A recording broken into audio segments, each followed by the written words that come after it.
Hello friends, इस video में हम लोग स्टार्ट करेंगे इलेक्ट्रिसिटी चैप्टर का फर्स्ट टॉपिक है इलेक्ट्रिक करंट एंड सर्किट। ठीक है, इलेक्ट्रिक करंट एंड सर्किट। इसको स्टडी करने से पहले हम लोग डिस्कस कर लेते हैं कुछ बेसिक टॉपिक्स पे, बेसिक चीज़ों पे डिस्कस कर लेते हैं। जैसे रिवर होता है तो रिवर में क्या होता है कि वाटर फ्लो होता है। तो वाटर के इसके फ्लो को क्या बोलते हैं? वाटर करंट बोलते हैं। अगर एयर है, अगर एयर फ्लो कर रहा है तो इसको क्या बोलेंगे हम लोग? एयर करंट बोलते हैं। क्या बोलते हैं? एयर करंट बोलते हैं। कोई कंडक्टर है, क्या है? कोई कंडक्टर है, कोई क्या है? कंडक्टर है। और किसका है ये? मेटेलिक वायर का है। मेटेलिक वायर का कोई कंडक्टर है। ठीक है, तो मेटेलिक वायर का कोई कंडक्टर है। अगर इसमें से होके इलेक्ट्रिक चार्ज फ्लो हो रहा है, क्या हो रहा है? इलेक्ट्रिक चार्ज फ्लो हो रहा है। अगर इसमें से इलेक्ट्रिक चार्ज फ्लो हो रहा है तो इसको क्या बोलेंगे? ये क्या है? इलेक्ट्रिक चार्ज फ्लो हो रहे हैं, इलेक्ट्रिक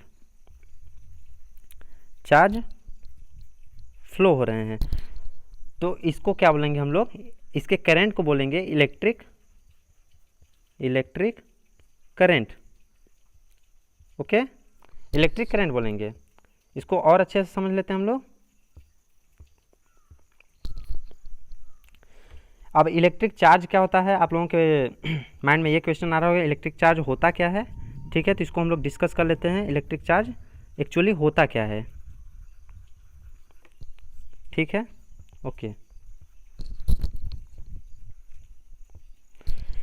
जैसे कोई अगर सबस्टेंस है, कोई पदार्थ है, सबस्टेंस है, ठीक, तो ये किससे मिलकर बना होता है? मॉलिक्यूल से मिलकर बना होता है। ठीक है, कई सारे मॉलिक्यूल्स होते हैं और इनसे मिलकर बना होता है क्या? एक सबस्टेंस।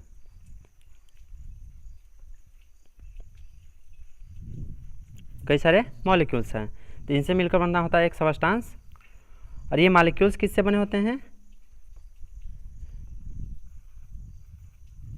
एक मॉलिक्यूल्स को अगर देखा जाए तो कई एटम से बने होते हैं। ठीक है, एक मॉलिक्यूल में कई छोटे छोटे एटम्स होते हैं जो हमें दिखाई नहीं देते हैं। ठीक है, तो कई सारे एटम से मिलकर बना होता है, कई सारे एटम्स से मिलकर बना होता है। और एटम के का कंपोजिशन क्या होता है?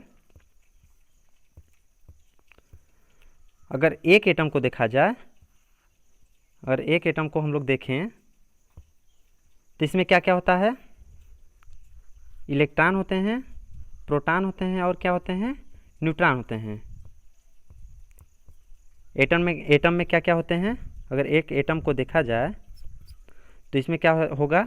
इलेक्ट्रॉन होंगे, प्रोटॉन्स होंगे, इलेक्ट्रॉन्स होंगे, प्रोटॉन्स होंगे और क्या होंगे? न्यूट्रॉन्स होंगे। ठीक है, इलेक्ट्रॉन्स पे क्या होता है? इलेक्ट्रॉन पे क्या होता है? निगेटिव चार्ज होता है। क्या होता है? Negative charge. निगेटिव लिखते हैं ऐसे -VE। प्रोटॉन्स पे क्या होता है? पॉजिटिव चार्ज होता है। और न्यूट्रॉन्स पे क्या होता है? कोई चार्ज नहीं होता, तो इसे हम बोलते हैं न्यूट्रल। क्या बोलते हैं?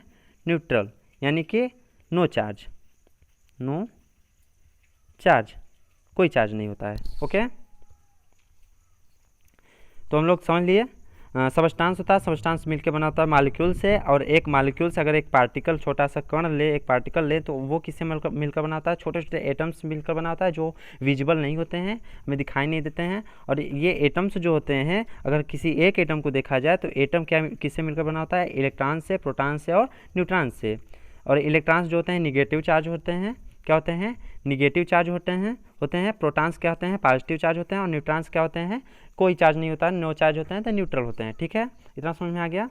ओके, अब ये चार्ज होता क्या है? चार्ज होता क्या है? ठीक है, देखते हैं चार्ज होता क्या है। अगर कोई सबस्टेंस है, अगर कोई हम मान लें ये एक सबस्टेंस है, इसमें कोई एक एटम है। ठीक है, ये क्या मान लिए? एटम है। और ये क्या है? एक सबस्टेंस है।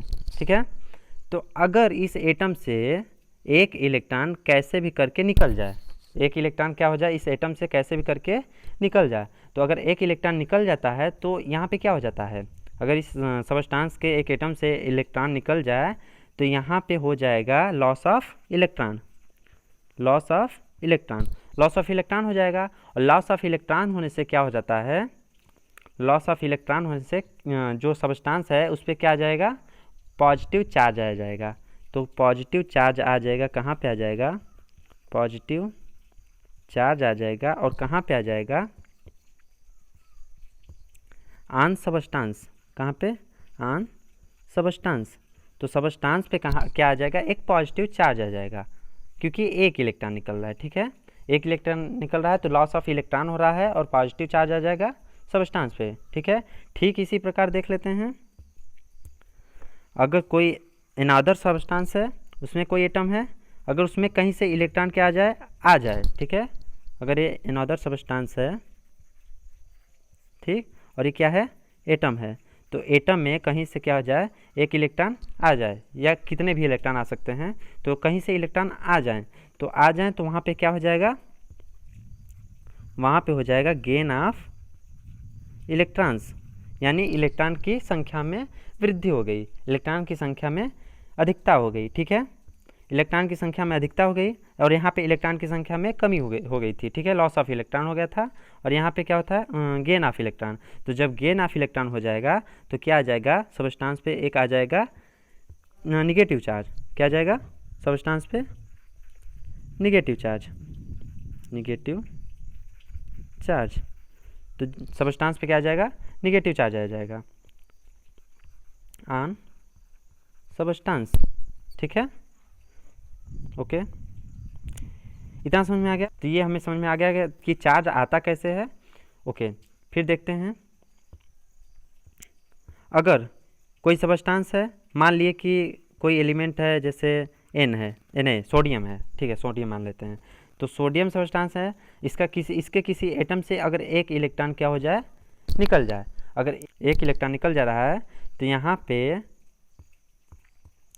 लॉस ऑफ वन इलेक्ट्रॉन, तो लॉस ऑफ वन इलेक्ट्रॉन हो जाएगा।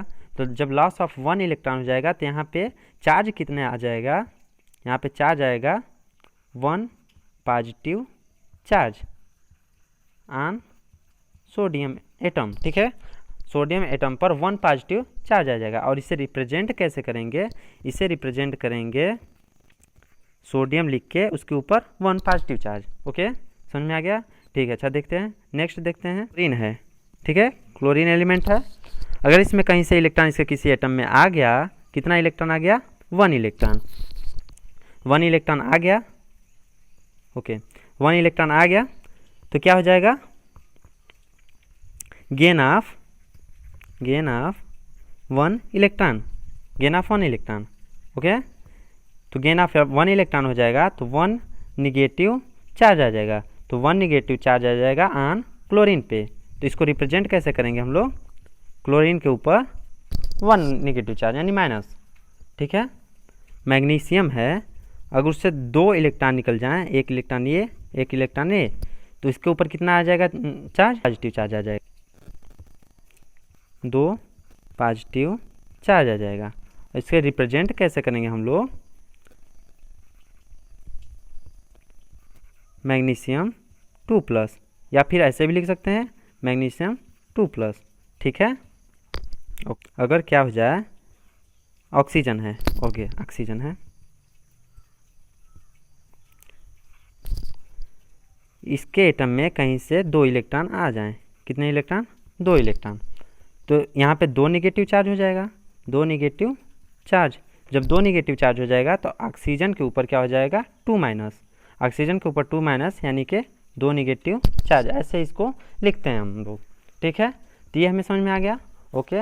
आगे देखते हैं हम लोग, अगर कोई सबस्टांस है, इसमें किसी तरीके से इलेक्ट्रॉन निकल गए या फिर आ गए, अगर पॉजिटिव चार्ज आ गया या फिर निगेटिव चार्ज आ गया, ठीक है, अगर पॉजिटिव चार्ज आ गया या फिर निगेटिव चार्ज आ गया, तो फिर क्या होता है कि इसके अराउंड में, इस सबस्टांस के अराउंड में क्या होता है, एक क्षेत्र यानी एक फील्ड क्रिएट हो जाता है, एक फील्ड क्रिएट हो जाता है, एक फील्ड क्रिएट हो जाता है। और ये फील्ड किस टाइप का होता है, electric and magnetic field, electric and magnetic field create हो जाएगा। अगर कोई पॉजिटिव चार्ज वाला सब्सटेंस है तो इसके अराउंड में एक फील्ड क्रिएट होगा, एक इलेक्ट्रिक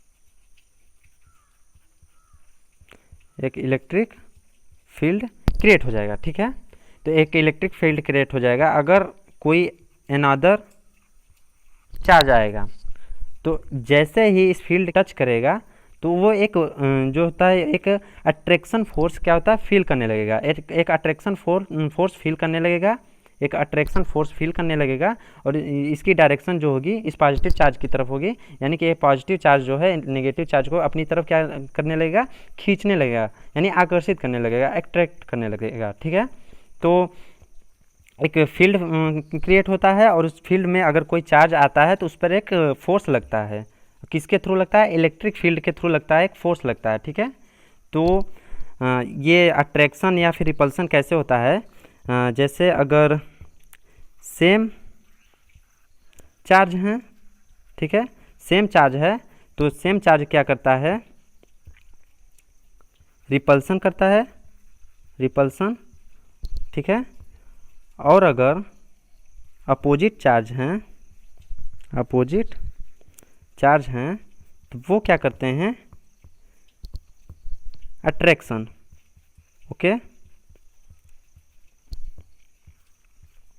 अगर हम कहें प्लस क्यू और प्लस क्यू, ये क्यू जो है ये इलेक्ट्रिक चार्ज है, इसको इलेक्ट्रिक चार्ज को किससे रिप्रेजेंट करते हैं, क्यू से। इलेक्ट्रिक चार्ज है और इलेक्ट्रिक चार्ज है, ठीक है, तो इसको क्यू से रिप्रेजेंट करते हैं। अगर प्लस क्यू और प्लस क्यू है और जब इन लोगों को अगर प्लस किया जाए, यानी कि इन लोगों को अगर पास में रखा जाए तो ये क्या करेंगे, एक दूसरे को क्या करेंगे, रिपेल करेंगे, एक दूसरे को क्या करेंगे, रिपेल करेंगे, यानी रिपल्सन फोर्स यहाँ पे क्रिएट हो जाएगा, रिपल्सन फोर्स यहाँ पे लगेगा एक दूसरे पे। ठीक है, उसी तरीके से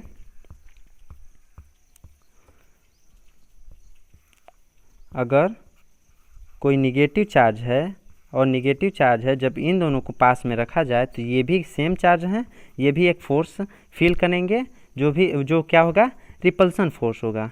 क्या होगा, रिपल्सन। ठीक है, तो रिपल्सन फोर्स होगा, रिपेल करेंगे एक दूसरे को।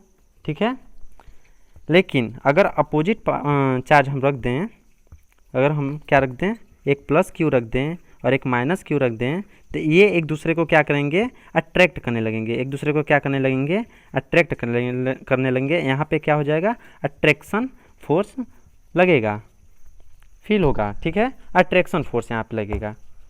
तो ये चीज़ समझ में आ गया कि सेम चार्ज है तो वो रिपेल करेगा, रिपल्टिव फोर्स यानी रिपल्सन फोर्स लगेगा, और अगर अपोजिट चार्ज है तो क्या वहाँ पे होगा, अट्रैक्शन फोर्स लगेगा। ठीक है, ओके, तो इतना हम लोग समझ लिए। आगे देखते हैं, अगर कोई पॉजिटिव चार्ज निगेटिव चार्ज से मिल जाए, यानी पॉजिटिव चार्ज निगेटिव चार्ज से मिल जाए तो कुल मिला के वो क्या हो जाएगा, न्यूट्रल हो जाएगा। कैसे, जैसे प्लस और माइनस को हम क्या करते हैं, मिला देते हैं तो शून्य हो जाता है, जीरो हो जाता है। कुछ और पॉइंट देख लेते हैं हम लोग। जो इलेक्ट्रिक चार्ज होता है, इलेक्ट्रिक चार्ज, इसको किससे रिप्रेजेंट करते हैं, क्यू से। इसकी यूनिट क्या होती है, इसकी यूनिट क्या होती है, कूलम्ब। इसकी यूनिट क्या होती है, ओके। और इस कूलम्ब को किससे रिप्रेजेंट करते हैं, सी से। ठीक है, और ये कौन सी यूनिट होती है, कौन सी यूनिट होती है, एसआई यूनिट। कुछ और पॉइंट देख लेते हैं हम लोग। इलेक्ट्रिक चार्ज का फार्मूला होता है Q = NE। ठीक है, यहाँ पे Q क्या रिप्रेजेंट करता है, चार्ज को, इलेक्ट्रिक चार्ज को। N क्या रिप्रेजेंट करता है, नंबर ऑफ इलेक्ट्रॉन्स को। ठीक है, नंबर ऑफ इलेक्ट्रॉन्स को। और E क्या रिप्रेजेंट करता है, charge on electron, charge on electron. ठीक है। और इसकी यूनिट क्या होती है, चार्ज की यूनिट क्या होती है,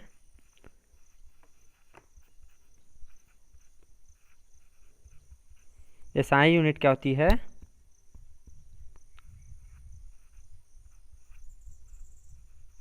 कूलम्ब, जिसे रिप्रेजेंट करते हैं सी से, ठीक है। ई की वैल्यू जो होती है, ई की वैल्यू 1.6 इंटू 10⁻⁻19 कूलम्ब, ये ई की वैल्यू होती है, ठीक है। यहाँ पे ई है चार्ज ऑन इलेक्ट्रॉन, ठीक है। आगे देखते हैं हम लोग। अब तक हम लोग जान चुके हैं कि चार्ज कितने टाइप के होते हैं। चार्ज होते हैं दो टाइप के। कितने टाइप के, दो टाइप के। कौन कौन, पॉजिटिव चार्ज, पॉजिटिव चार्ज और निगेटिव चार्ज। पॉजिटिव चार्ज आता कैसे है किसी सब्सटेंस पे, पॉजिटिव चार्ज आता है लॉस ऑफ इलेक्ट्रॉन से। किससे आता है, लॉस ऑफ इलेक्ट्रॉन से। और निगेटिव चार्ज किससे आता है, गेन ऑफ इलेक्ट्रॉन से, ठीक है। इतना तो हम लोग जान चुके हैं। और रिप्रेजेंट किसे करते हैं, इसे प्लस भी से पॉजिटिव चार्ज को, निगेटिव चार्ज को माइनस भी से, ठीक है। हम लोग कुछ एग्जांपल्स लेते हैं जो फेमस हैं, ठीक है। अगर हम क्या करें कि एक ग्लास रॉड ले लें, एक ग्लास रॉड ले लें, ठीक है, ग्लास रॉड ले लें, ठीक है। और किसी कॉटन के कपड़े से क्या करें, रब करें। इस ग्लास रॉड को कॉटन के कपड़े से क्या करें, रब करें, यानी रगड़ें इसको। तो फिर क्या होगा, इसमें जो ग्लास रॉड के जो इलेक्ट्रॉन्स होंगे कॉटन के कपड़े में क्या हो जाएंगे, शिफ्ट हो जाएंगे, ठीक है। यानी कि क्या होगा कि ग्लास रॉड पे पॉजिटिव चार्ज आ जाएगा क्योंकि लॉस ऑफ इलेक्ट्रॉन हो रहा है, ठीक है। और कॉटन के क्लॉथ पे क्या हो जाएगा, निगेटिव चार्ज आ जाएगा। यहाँ पे पॉजिटिव चार्ज आ जाएगा और यहाँ पे निगेटिव चार्ज, ओके। एक और एग्जांपल देख लेते हैं हम लोग। अगर हम लोग एबोनाइट की रॉड ले लें, ठीक है, और क्या करें, इससे किससे रगड़ें, किसी एनिमल के फर से, एनिमल के फर से अगर इसको रब करें तो क्या होगा कि ये जो इलेक्ट्रॉन्स होंगे वो फर से कहाँ तक जाएंगे, शिफ्ट हो जाएंगे इस रॉड में, इस एबोनाइट की रॉड में। तो ये इलेक्ट्रॉन्स एबोनाइट की रॉड में शिफ्ट हो जाएंगे, कहाँ से, फर से, ठीक है। और ऊपर हम लोग क्या देख रहे थे इस वाले एग्जांपल में, यहाँ से इलेक्ट्रॉन जो हो रहे थे, यानी ग्लास रॉड से इलेक्ट्रॉन जो हो रहे थे कॉटन में शिफ्ट हो रहे थे, ठीक है। तो यहाँ पे क्या हो जाएगा, अगर देखें तो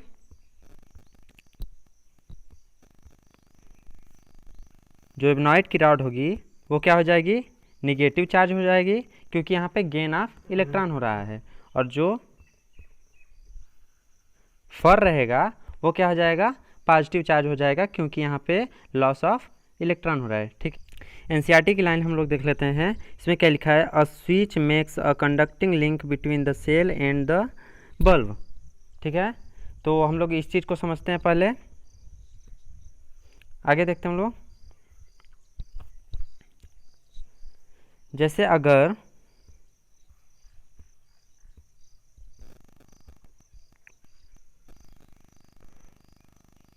कोई टॉर्च है, ठीक है,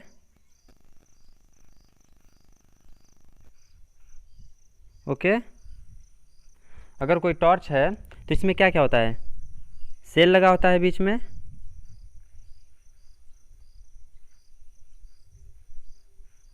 सेल लगे होते हैं, बल्ब लगा हुआ होता है जो ग्लो करता है, ठीक है। तो ये सेल्स जो होते हैं ये सेल होते हैं और यहाँ पे एक स्विच लगा हुआ होता है जो क्या करता है, इन सेल्स को क्या किससे कनेक्ट करता है, इस बल्ब से कनेक्ट करता है। ठीक है, ये स्विच क्या क्या क्या काम होता है कि ये सेल्स को किससे कनेक्ट करता है, बल्ब से कनेक्ट करता है। तो एनसीईआरटी की लाइन में हम लोग यही पढ़े हैं कि a switch makes a conducting link between the cell and the bulb. तो स्विच क्या करता है, बल्ब और यानी कि बल्ब और सेल के बीच में क्या करता है, कंडक्टिंग लिंक का काम करता है। ठीक है, किसका काम करता है, कंडक्टिंग लिंक का। ओके,